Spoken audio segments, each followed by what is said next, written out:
Les gars, le Maroc s'est qualifié en finale de la Coupe du Monde des U20.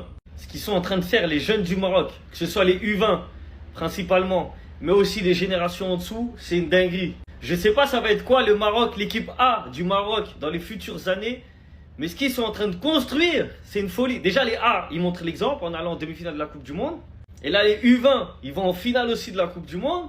Regardez le parcours, hein. Ça a battu l'Espagne, c'est pas n'importe qui, ça a battu le Brésil, ça a battu la Corée, les États-Unis et la France au tir au but. Entre-temps, l'équipe A du Maroc, c'est devenu la sélection avec le plus grand nombre de victoires de suite, 16. Donc franchement, ce que le Maroc, de manière générale, est en train d'établir dans le football, c'est une dinguerie. Là, c'est la locomotive du foot africain. Ils sont en train de montrer l'exemple à tout le monde. La finale, du coup, ça sera Maroc-Argentine. Mais si les Marocains ils gagnent là, ils vont mettre la pression au A, hein. Ils vont mettre la pression à l'équipe A pour la CAN. Parce que là, ils vont dire, nous on a gagné, à votre tour de gagner. En plus, c'est à la maison. Belek, il y a le mini Messi en Argentine, hein. Attention. En tout cas, chapeau au Maroc. Ce qu'ils sont en train de faire dans le football avec les infrastructures et sur le terrain, c'est magnifique. Quoi qu'il arrive, ça aide l'Afrique entière. Donc franchement, c'est fort. Belle locomotive. Si on m'avait dit un jour, les gars, que je verrais dans ma vie ce tir-là, les gars, le Maroc en finale de Coupe du Monde, j'y aurais jamais cru, les frères. J'y aurais jamais cru. Et on peut me dire même Coupe du Monde U20, Coupe du Monde U17, Coupe du Monde U12, les gars, j'y aurais jamais cru, les frères, c'est une dinguerie. C'est tout simplement phénoménal. Tu te retrouves dans une finale de Coupe du Monde de football, en ayant battu la France, en ayant battu l'Espagne, en ayant battu le Brésil, les États-Unis et la Corée du Sud, les gars. Et là, tu vas aller affronter l'Argentine sûrement en finale. Non, c'est une dinguerie. C'est tout simplement incroyable, les gars. Mais vraiment, ces jeunes, bravo. J'ai juste une chose à dire, c'est bravo. Et vous savez, c'est quoi l'image que je vais le plus retenir de ce match? C'est même pas les buts. C'est même pas la séance de tir au but, la panenka. Non, c'est cette image-là, les gars. Cette image, les frères.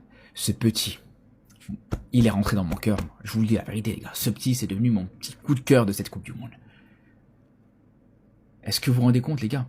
Tellement qu'il a couru, tellement qu'il a dépensé d'efforts physiquement. Regardez, les gars, il n'arrivait même plus à marcher, il a tellement eu de... C'est même pas qu'il est blessé, il a eu des crampes, les gars. À la fin du match, il a eu des crampes, il n'arrive plus à marcher. Tellement il a couru, il a charbonné, déjà que... En fait, ce qui est le plus fou avec ce joueur, c'est pas un joueur technique... c'est pas un joueur qui, justement... C'est pas un joueur qui fait beaucoup d'efforts physiques, qui essaie de compenser parce que techniquement, il est nul. Parce qu'il y en a beaucoup des joueurs comme ça. Mais moi, je suis un peu comme ça. Techniquement, je suis pas exceptionnel, mais vas-y, je vais courir sur le terrain. Non, lui, non seulement il court beaucoup, il fait beaucoup d'efforts, mais en plus de ça, techniquement, il est monstrueux. La qualité de sa patte gauche, les frères, la qualité de son pied, elle est exceptionnelle. Sa qualité de passe, son intelligence de jeu, c'est stratosphérique, les gars. Vraiment, c'est stratosphérique. Les gars, c'est une dinguerie. Les Maroc est en finale de la Coupe du Monde U20. Wesh, les gars, je sais pas si vous vous rendez compte, hein. Ils ont battu la France en séance des tirs au but. Et ils sont en finale de la Coupe du Monde U20 pour la première fois de son histoire, les gars. Franchement, les gars, c'est une dinguerie, c'est incroyable. Encore une fois, le Maroc nous choque, les gars. C'est une dinguerie, les gars. Les petits ont vengé les grands, hein. Les petits, ils ont vengé leurs grands. Voilà. Voilà, ils ont éliminé la France en demi-finale de la Coupe du Monde. Voilà. Les petits, ils ont vengé les grands. En tout cas, les gars, moi, je vous avais déjà dit, le Maroc est capable d'éliminer la France. Et c'est ce qui est fait, en tout cas. Donc, bravo, Maroc, c'est incroyable. Encore une fois, je l'ai dit, le Maroc fait la fierté de l'Afrique. Le Maroc représente vraiment très très bien l'Afrique, les gars. Finale de la Coupe du Monde U20. Là, les gars, c'est une dinguerie, c'est incroyable, les gars. Je suis très content, les gars. Je suis vraiment très content. J'ai pas dormi juste pour regarder les matchs, jusqu'aux séances des tirs au but. Non, j'ai somnolé un tout petit peu, mais j'ai fait l'effort de rester éveillé pendant le match, hein. Franchement, les gars, je ne regrette pas d'avoir gâché mon sommeil juste pour regarder ces matchs. En tout cas, félicitations au Maroc, hein. Juste un match, les gars. Il reste juste un match pour aller remporter la finale de la Coupe du Monde U20. Juste un match pour rentrer dans l'histoire. Donc les Marocains, vous savez ce qu'il reste à faire, hein. À aller remporter cette Coupe du Monde. Ramenez-la en Afrique. C'est tout ce que moi je vous demande, les Marocains. Voilà, encore une fois, bravo. En finale, c'est incroyable en tout cas. Trop trop fort les Marocains. Il faut se rendre compte des travaux monstrueux que sont en train de faire la Fédération marocaine de football. Et là, je vous parle pas des stades qui sont en train de construire au Maroc pour la CAN ou je ne sais quoi. Je vous parle de l'avenir radieux qui s'annonce au Maghreb, au Maroc, à tous les niveaux, dans toutes les générations. Je vous parle même de l'équipe A qui va peut-être prendre la CAN chez elle à domicile, qui sait. Le Maroc ne s'arrête pas et remporte la demi-finale de la Coupe du Monde U20. Les gars, la Coupe du Monde U20 face à l'équipe de France. Et se retrouve en finale de la Coupe du Monde U20. On l'a répété mille et une fois, en Afrique, il y a du talent. Ça manque pas de talent. Ça manquait peut-être d'infrastructures, de structures tout court même, et du sérieux au niveau des fédérations. Mais comme je le disais, à tous les niveaux, le Maroc, ils surprennent en fait. Que ce soit en jeunes, à la Tchan, les U17, les U20, les A, dans absolument toutes les catégories. La fédération marocaine a fait un taf de malade. Et ces dernières années, ils sont au devant de la scène internationale. Ils ont fait une demi-finale de Coupe du Monde tout court, les gars, c'est un truc de ouf, déjà, rendez-vous compte. Le premier pays africain de l'histoire à le faire. Et sur la continuité de leur énorme performance, ben, ils s'arrêtent pas. Ils s'arrêtent pas, ils sont de plus en plus ambitieux et ils tiennent tête aux plus grandes nations de ce sport qu'est le football. Avec des moyens différents, certes, mais le Maroc, il les regarde dans les yeux. Et très souvent, c'est même eux, que ce soit en jeunes et même chez les grands, les représentants numéro 1 des pays africains, dites-vous, du moins ces dernières années. Très souvent, tu as le Maroc qui va venir faire parler de l'Afrique et qui va les mettre sur le devant de la scène internationale en termes de football. Et moi, en fin de compte, je trouve ça beau. Faut les féliciter. Et même au niveau des infrastructures, on voit ce qu'ils sont en train de préparer pour la CAN, c'est du lourd. Ils vont peut-être accueillir la Coupe du Monde en 2030. En fait, ils font step up le football africain et ça, c'est fort.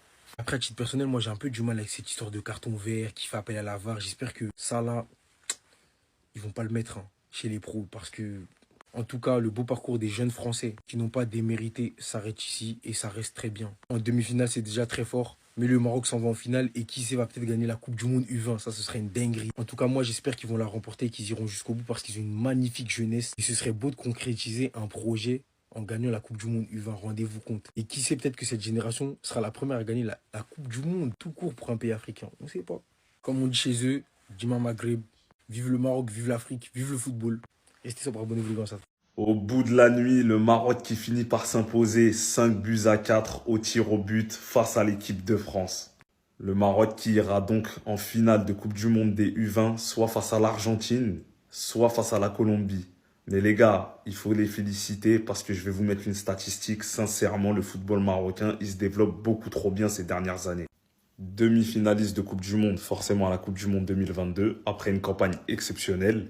Demi-finaliste des Jeux Olympiques, moins de 21 ans. Demi-finaliste Coupe du Monde U20. Et c'est même plus à jour, donc c'est finaliste Coupe du Monde U20. Donc en fait, là, ce qu'ils sont en train d'imposer, c'est pas juste en Afrique. C'est sur le monde en général. Donc c'est ça qui est beau à voir. Et c'est là qu'on voit que le football marocain, il se développe en fait. Après, ça a été un gros travail au niveau de la fédération. Je pense qu'ils ont fait le nécessaire, que ce soit les stades d'entraînement, les stades en général. On n'a qu'à voir même comment la CAN, les stades pour la CAN, comment ils sont exceptionnels. Donc on peut que saluer leur progression. Et je pense qu'il y a beaucoup de pays qui peuvent s'inspirer de ça pour progresser. En tout cas, félicitations à eux. Et on verra s'ils vont être capables de gagner en finale ou pas. Les gars, j'ai une théorie sur le Maroc, mais vous n'allez pas être d'accord. Mais les gars, le Maroc, la nouvelle génération, c'est n'importe quoi. Et je vous dis pourquoi ? Parce que la Coupe du Monde 2028, on rappelle que c'est Maroc, Espagne, Portugal. Ils veulent aller chercher une victoire à la maison. Et il n'y a rien de choquant en tout ça. Demi-finaliste en 2022. D'ailleurs, c'est en 2030 la Coupe du Monde. My bad. Finale de Coupe du Monde U20, médaille de bronze au JO, vainqueur de la CAN U17, vainqueur de la CAN U23, finaliste de la CAN U20. Là, ils sont encore en finale de l'Euro. Qu'est-ce que je raconte moi de l'Euro, de la Coupe du Monde? Bref, c'est n'importe quoi. Sans compter l'effectif actuel qui est déjà très bon, qui vient d'enchaîner 16 victoires d'affilée. 16 victoires, c'est tout simplement le record en sélection. Mes amis marocains, j'espère que vous êtes prêts. Parce que vous allez vivre des émotions folles dans 6 ans. Je ne sais même pas compter dans 5 ans.